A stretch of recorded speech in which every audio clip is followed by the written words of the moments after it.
by the tie that they wear. Shehzad, if I'm going to judge you by the tie that you're wearing today, I'm going to be like fierce, hungry. I think so. Are you fierce and hungry? Yeah, very, very much so. Oh, okay. Since I've been fasting for the last 36 hours as well. Oh my God. Okay, we need to talk about that. It just happened by mistake. Okay, it happened It by just mistake. happened by mistake. 36-hour fasting happened by mistake? I'll be going on to 48 soon, and I'm starting to feel hungry now that you say that. Okay. Not as hungry, though, as these great white sharks that I have Okay. lined up on my tie. All right. Can you bring the tie a little closer to the camera? A little closer. Closer. I think you have to get up and just... No. I can't get up, and you know why. Oh, Yeah. you're glued to the chair? You could say that. You know what? When our show comes to an end, Shehzad just remains there. That's where he lives. When I walk, it's basically stuck to my backside. So you know my love for nature. Great white sharks are actually possibly my favorite species of the shark, followed closely by the long-tailed shark. I forgot what that's called. But Leena, I'd like to show you a video when it comes to nature. Now, this is not even an actual video of nature. This is an immersive art experience being held at a gallery in London. Now, Okay. let me show you this video right here. So this is all art. It's frameless art. It depicts a ship within the oceans. Oh, wow. And Is It's- there audio? Can we hear? sure, and it's an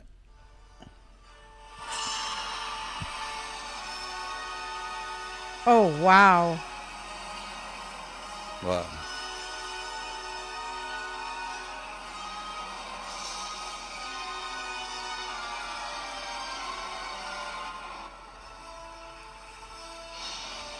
And this is just an immersive art experience. It's not even the real thing. Wow. You know, I've been actually also fascinated by, I don't know if you've seen any videos on YouTube where someone's just placed a camera on top of the tanker, and the tankers which travel for weeks and weeks to cross oceans, and the changing of the light and the changing of the weather throughout that journey is so fascinating and interesting. Now, whenever I stand, basically my respect for nature is at such a premium level. And it's such a level that, like, if I stand at the beach and I look out into the ocean, it's so vast and so limitless from my point of view. And if this ocean wanted to take me right now, it would have no problems. I would be insignificant in front of that. Similarly, when I look at mountains, when I look at a tornado, when I look at the sky, everything feels so limitless and so majestic. Leena, I want to talk about what it looks like when an erupting volcano meets an electrical storm.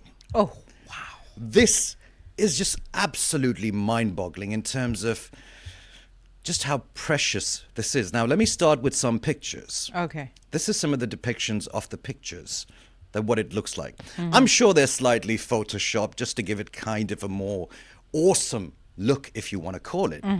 Now, besides the pictures, there was also recently in Indonesia, you had an erupting volcano with an electrical storm. This is kind of what it looks like.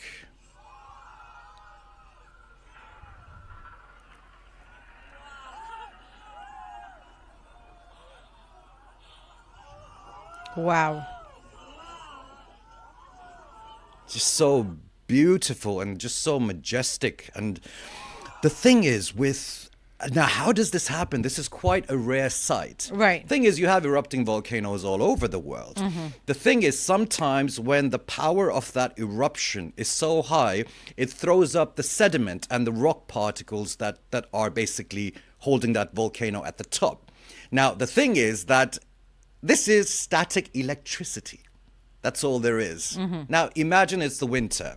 You wake up, you get into the car, and you're just about to touch the car handle. You're like, psst, Don't talk about it. It just, or you open the refrigerator door, there's just a little shock, and you're like, I'll get you. I'll get you next time. I get zipped like a mosquito. Oh, bless. So that's basically static electricity. You probably had your wool sweater out, you rubbed your hand against it, created, that negative and positive charge. This, multiply that by a billion times. Then this is what Wow. you get. That is amazing. I mean, I can just imagine people who were there who are actually experiencing this in real time. It must be so overwhelming. It's almost reminding me of the scene of Moses when he asks to see the God. Yeah. And what do you call it? It's like tajalli, Yeah. right? That's when he sees the lightning, and the whole mountain turns into ash, and yeah, it's actually reminding me of that. And also, there have been other occurrences in nature as well. For the first time in history, the Northern Lights have been spotted from London town. Oh my God! Yes. So you don't have to go to Finland or Norway. You could see the Northern Lights from England. Yes, yes. In fact, there was a big solar flare, a big solar storm. And because of that, the Northern Lights were also seen all the way up until Florida and some parts of Texas as well. What? I was like, oh my God, are you serious? So I have tried to look up Northern Lights, Texas. Northern Lights in Texas, but what has happened is that the storm is kind of over right now, so that's why we won't be able to see them. But I came across this article, and I think this article was on different parts of the world where they were able to see the Northern Lights. It's actually been raining like crazy in Houston earlier as well. And we haven't had the hailstorm that we had a couple of weeks ago, which Wow. was of biblical nature as well. But yeah, it's been raining and we've been enjoying it thoroughly. But the Northern Lights, I am yet to see. I'm very doubtful about Northern Lights in Texas. I think you actually have to chase them, because it's not every time that you get to experience them. I think I'm going to share my screen now so I can show this post that came out on Time magazine, and it's right here. And this is Minnesota. That's where they saw these Northern Lights, and way. yeah, it's like a real dance of those green lights, and they were seen all over the world in different parts of the world where you don't usually see these Northern Lights. But yeah, look at that! Wow, that's so magical. It's so magical. This is Indiana. Bloomington, Indiana. This happened on May 10th, 2024. You can see the pink lights, and this is Eastern Canada. No way. This happened on May 11th, 2024, Oh just this my weekend, Saturday. Lord. Just look at that. Like, wow. Like, I have not seen anything like this. This is Chile, and you can see those pink lights there just above the city. Wow. So there were lots of videos out about actually how to film these, so you can actually see what your eyes see, because most of the times your camera is not able to see what your eyes see.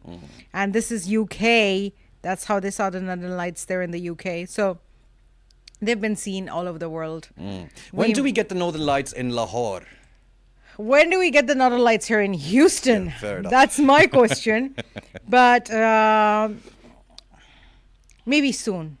Sometime soon. It's like it's on my bucket list. I mean, you mentioned you have to go and chase them, and not just you have to go and chase them where they originally are native to. Yeah. In Norway, in Finland, it's not guaranteed that you go there and you plan a romantic trip with your better half, and you catch the plane, you book an igloo out there, and it's not guaranteed. It's actually, again, even in the winters and even in that time of the season, it can be quite rare, and a lot of people come back without having seen the Northern Lights. Yeah. And that's what keeps taking them back and back and back to Scandinavia. I think that we should actually live in one of those countries for a little bit, till we've had our hearts full of these Northern Light experiences, and then maybe move back to Houston. Yep, I'll get packing right away.